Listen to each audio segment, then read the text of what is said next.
जय हिंद दोस्तों, आज हम एक शायरी के साथ अपनी क्लास को शुरू करेंगे कि वो पथ क्या, पथिक कुशलता क्या, जिस पथ पर बिखरे सुन न हो और नाभिक की धैर्य परीक्षा क्या, जब धाराएं प्रतिकूल न हो, जब धाराएं प्रतिकूल न हो। आज हम तुर्कों का आक्रमण पढ़ेंगे जो भारत में किया था। उससे पहले मैंने अरबों के बारे में पढ़ा था। भारत पर तुर्कों का आक्रमण। तुर्क लोग मध्य एशिया, जिसे अल्ताई पर्वत श्रेणी के आसपास के रहने वाले निवासी माना जाता है। तुर्क लोग भारत में कब्जा करने के लिए, भारत पर धन दौलत लूटने के लिए आक्रमण किया। उन्होंने सबसे पहले गजनी को अपना केंद्र बिंदु बनाया। गजनी पर तुर्क शासक अलतकीन नामक शासक गजनी पर शाही यामनी वंश की स्थापना करता है। यामनी वंश की स्थापना करता है। फिर इसके बाद अगला शासक सुबुक्तगीन आता है। सुबुक्तगीन का टाइम पीरियड लगभग 977 से 997 तक चलता है। फिर इसके बाद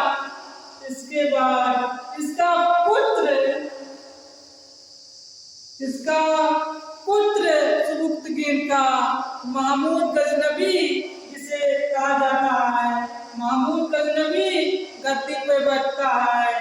इन्होंने उस समय खलीफा अल-आदिल बिल्लाह, जो खलीफा थे अल-आदिल बिल्लाह, उनके सामने महमूद गजनवी या शपथ देता है कि भारत पर हम हर वर्ष आक्रमण करेंगे। इसी कारण इन्होंने भारत पर आक्रमण करता है। भारत के जो उस समय काबुल और पंजाब का क्षेत्र आता था, उस समय पूरा भारत अखंड भारत में आता था। तो काबुल और पंजाब सब भारत में मिले हुए थे। इसी पर एक वंश चल रहा था जिसका नाम है शाही वंश। शाही वंश के राजा जयपाल के विरुद्ध महमूद गजनवी लगभग 1000 ईस्वी में आक्रमण करता है। तो जयपाल उस युद्ध में हार जाता है। तो इसके बाद शाही वंश का अगला शासक आनंदपाल बनता है। तो आनंदपाल और महमूद गजनवी के बीच फिर दोबारा युद्ध होता है, जिसे बहिंद का दूसरा युद्ध कहते हैं। वो 1001 ईस्वी में होता है। इसी कारण शाही वंश पर महमूद गजनवी कब्जा कर लेता है। फिर इसके बाद महमूद गजनवी का सबसे अत्यंत अधिक कठोर कार्य आक्रमण उन्होंने सोमनाथ मंदिर पर किया था। सोमनाथ मंदिर पर आक्रमण लगभग 1025 ईस्वी में किया था। 1025 ईस्वी में इन्होंने सोमनाथ मंदिर पर आक्रमण किया।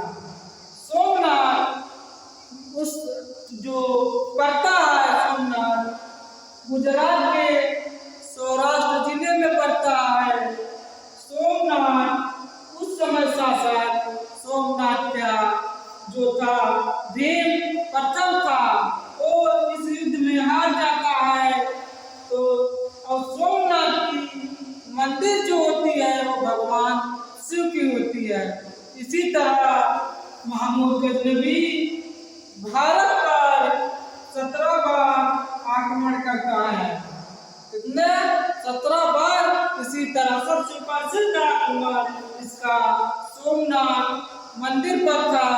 इसका मुख्य उद्देश्य भारत पर धन दौलत लूटना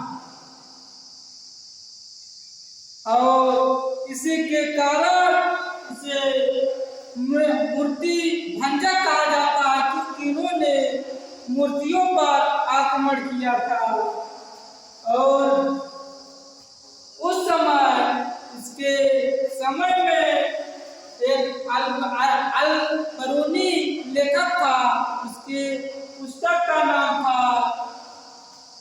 था किताबुल हिंद। जय हिंद।